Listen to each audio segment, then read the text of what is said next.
Diba? Stepfather ka lang, diba? Stepfather lang yan ng mga anak ko eh. Yung tatay ni Maron, wala mo sino. Huy. Si Jean. Yung tatay ni Ember, si Chaonwoo. Yung naano ng tax evasion. No? Itong stepfather nila, walang kwenta talaga to eh. Tawa-tawa ka pa dyan, kalbo ka.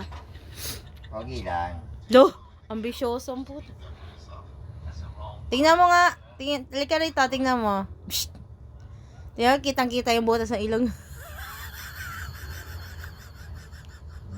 Ang tuwa ka niya sa pinagkagawa mo sa akin.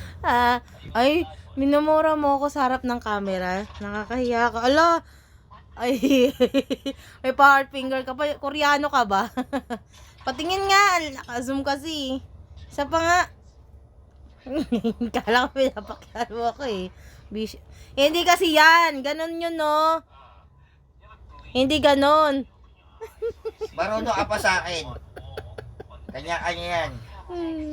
Halatang ano ka eh, pilit. Hindi talaga Korean. Isa kang butas ng ilong. Laki ng butas ng ilong, yung nakikita, pero yung mukha niya. Yung mukha niya blurred na kasi lagi nanonood ng blur. Trip mo ako. Hindi nga, yung butas ng ilong may kita. Pero yung mukha niya blurred oh. Pero yung butas ng ilong malinaw. Lagi kasi nanonood ng blur. Ang pa.